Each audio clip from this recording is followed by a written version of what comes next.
नमस्कार दोस्तों, इस वीडियो में आप सुनेंगे लव इमोशन और सस्पेंस से लवरेज एक नई कहानी। कहानीकार हैं देवेंद्र राजपूत। तो आइए सुनते हैं कहानी अधूरा सफ़र। मोहित यादव अपने गांव में पिताजी के साथ खेती का काम करता है। साथ में वह प्रतिदिन अपने गांव से लगभग 20 किलोमीटर दूर बांधा में दूध लेकर बेचने जाता है। फिर वहीं पर कोचिंग पढ़ता है। उसने पिछले साल ही बीए पास किया है। अब वह रेलवे में ग्रुप डी के लिए तैयारी कर रहा है। उसने एडमिट कार्ड निकलवाया तो उसे एग्ज़ाम सेंटर भोपाल मिला। आज से 6वें दिन यानी 18 अक्टूबर को उसका ग्रुप डी का पेपर है। इस बार उसने जम के पढ़ाई की थी ताकि उसे नौकरी मिल ही जाए। वह एग्ज़ाम से एक दिन पहले ही परीक्षा देने के लिए घर से भोपाल के लिए निकल पड़ा। मोहित को बांदा से भोपाल तक का सफ़र ट्रेन से तय करना था। मोहित बांदा से झांसी तक एक पैसेंजर ट्रेन से गया जिसमें ज़्यादा भीड़ नहीं थी, तो झांसी तक का सफ़र तो आराम से कट गया। मोहित ने झांसी पहुंचकर ट्रेन बदली और भोपाल वाली ट्रेन में सवार हो गया।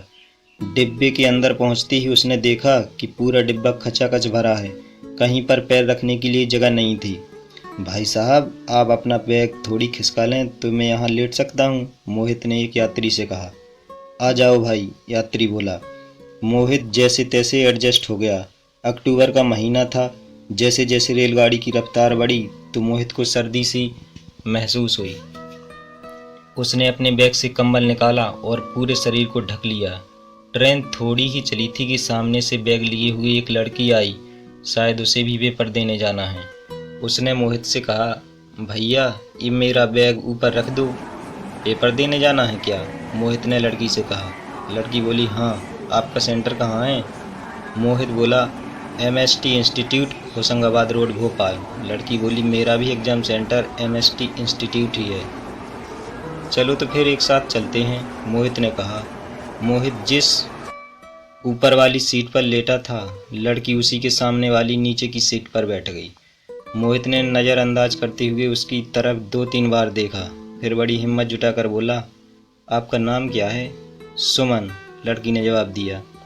सुबह 4 बजे गाड़ी भोपाल जंक्शन पर पहुंच गई। मोहित और सुमन एक रेस्ट हाउस में रुक गए। यह सिर्फ संयोग ही था कि जब मोहित रेस्ट हाउस से परीक्षा देने के लिए अपने सेंटर की ओर जा रहा था तो उसी ऑटो में सुमन आ गई। दोनों की कुछ चर्चा होने लगी। चलो जल्दी निकालो किराया, ऑटो ड्राइवर ने बोला। फुटकर की वजह से सुमन का किराया भी मोहित ने दे दिया। दोनों पेपर देने चले गए। जब पेपर खत्म हुआ तो दोनों, मोहित और सुमन भी, सभी परीक्षार्थियों के साथ बाहर निकले तो मोहित परेशान नजर आ रहा था, जबकि सुमन के चेहरे पर धीमी मुस्कान है क्योंकि सुमन का पेपर अच्छा गया है। उसने सोचा शायद मोहित का पेपर ठीक नहीं गया। वह बोली, क्या हुआ, इतने परेशान क्यों लग रहे हो? मोहित ने धीमे सुर में कहा। क्या बताऊं, परीक्षा केंद्र से बाहर जो बैग और पर्स रखा था वह गुम हो गया। अब घर कैसे जाऊंगा? सुमन, इसमें चिंता करने की कोई बात नहीं है। मेरे पास कुछ एक्स्ट्रा रुपए हैं, आप ले जाना, आराम से घर पहुंच जाओगे। सुमन के इस दयालु स्वभाव को देखकर मोहित मन ही मन उसकी प्रशंसा करने लगा। आखिर वो है ही इतनी अच्छी। जब दोनों परीक्षा देकर वापस आए तो झांसी में ट्रेन से उतरते समय सुमन का चेहरा भी फीका नजर आ रहा था। शायद वह मोहित से अलग होते समय बुरा महसूस कर रही थी। उसने मोहित का फ़ोन नंबर मांग लिया और कहा, जब रिजल्ट आएगा तो बताना। घर आकर मोहित और सुमन की बातें होने लगीं। वे एक दूसरे से बात ना करें तो उनका दिन ही नहीं गुजरता था। सुमन एक पाँव में थोड़ी सी विकलांग थी। मोहित ने एक दिन फ़ोन पर बात करते हुए कहा कि सुमन, तुम्हारी शादी नहीं हुई? और हाँ, कब तक करवा रही हो शादी? सुमन अवाक रह गई। जब मोहित ने कहा, हेलो, बोल क्यों नहीं रही हो, तो वह रोते हुए बोली, सारी दुनिया मतलब की है। तुम्हें पता नहीं है, मैं एक पाँव से विकलांग हूँ, इसलिए लोगों को कमा कर नहीं दे सकती। मोहित, क्या मतलब? मैं समझा नहीं, ज़रा डिटेल में बताओ। और हाँ, सभी लोग एक जैसे तो नहीं होते। सुमन बोली, हमारे घर वालों ने 3-4 जगह रिश्ते की बात की है, पर जब भी लड़के वाले देखने आते हैं मेरा विकलांग पाँव देखकर मना कर देते हैं। मोहित उस समय तो कुछ न बोल सका, पर अपने मन में सोचने लगा कि इतनी समझदार और इंटेलिजेंट लड़की में लोगों को केवल उसका विकलांग पाँव ही नजर आता है। सब लोग पागल हैं। एक बार उसने फ़ोन पर सुमन से बोल ही दिया कि यदि तुम्हारे घर वाले तैयार हों तो मैं तुमसे शादी करना चाहता हूँ।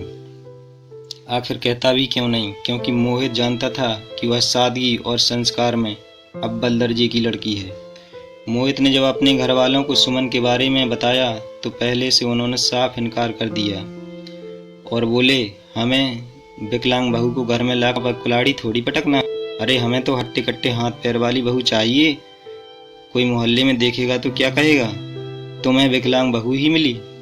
मोहित ने अपने घर वालों को समझाते हुए कहा कि शारीरिक विकलांगता को तो ठीक किया जा सकता है, लेकिन यदि कोई लड़की गुणों में विकलांग हो तो उसे कभी ठीक नहीं किया जा सकता।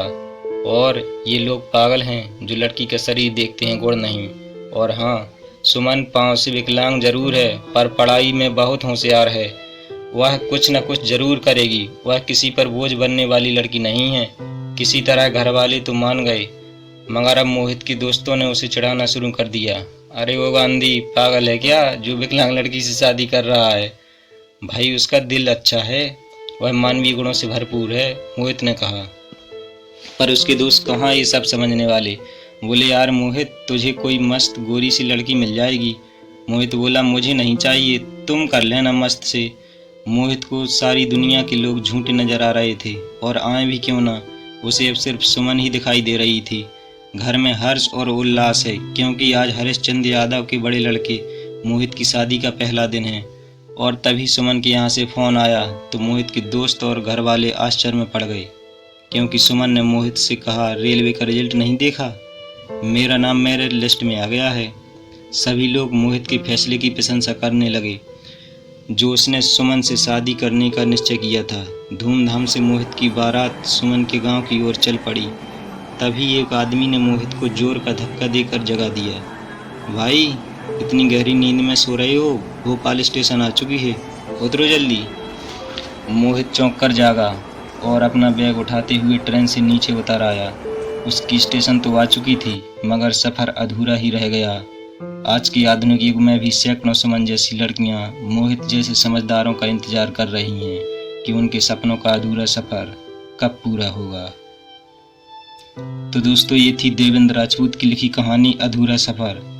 यदि आपको हमारा प्रयास अच्छा लगा हो तो वीडियो को अभी लाइक कर दें और अपने किसी एक प्रिय दोस्त को शेयर करें। ऐसे ही और अधिक वीडियोज़ को देखने के लिए हमारे चैनल को सब्सक्राइब करें।